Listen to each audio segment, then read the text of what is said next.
Well, well, well. If it isn't me, the devil, fuck you.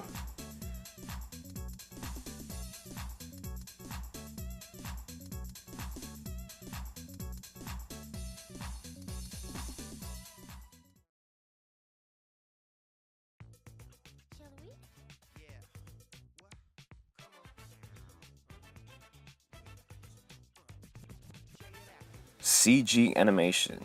Computer-generated animation cannot create the product that 2D animation provides. It's a shame everyone and their mom has tried to implement it as a cost-saving replacement for animation. Part of the beauty presented by 2D animation comes from its display of skill provided by the animators. A fantastic discipline opening up the universe of the imagination of the mind. A beautiful animated scene is something that can awe and be appreciated, even outside of the context it was built for. The entire Sakuga community has been birthed from this mentality. Establishing animation as almost a performance art, in the sense that the intricacies and beauty of a well-moving and timed scene can captivate and impact as much as a well-written narrative. While of course narrative weight make or break the gravitas a scene has, and its animation serves as a vehicle to deliver these messages. Animation that is fantastic, beautiful, emotional, and gripping can and often comes from products whose narrative impress no one. Yet these works can live on as purposeful and graceful entities. This is possible due to conventional limitations and the infinite possibilities of illustrations. Even things like creating objects that feel three-dimensional can be achieved in 2D if the person crafting it has the time, skills, and desire to make it so. Computer-generated animation has a different set of circumstances though, mainly on its process.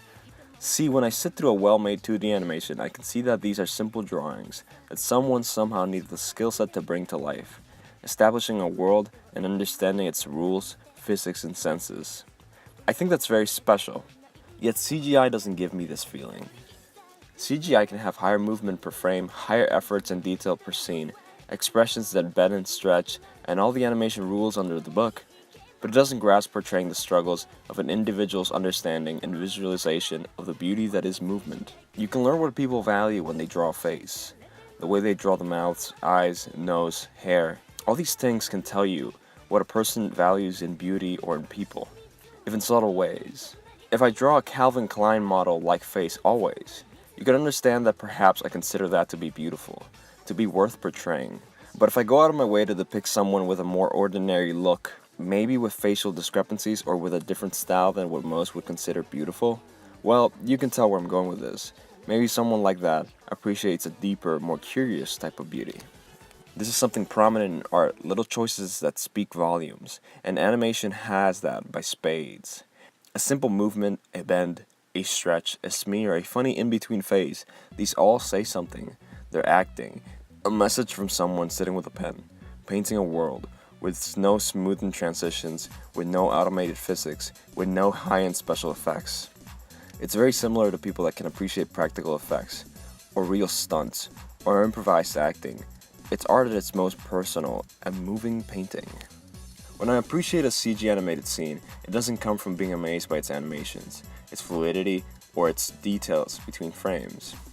Appreciating a CG animation is appreciating film, appreciating shot composition, appreciating technicality, appreciating color designs of a scene, script, line delivery, but it's not animation. Makes me realize that it's not the animation I fell in love with. It's a new kind of media, one that I'm sad I'm trying to replace 2D animation with.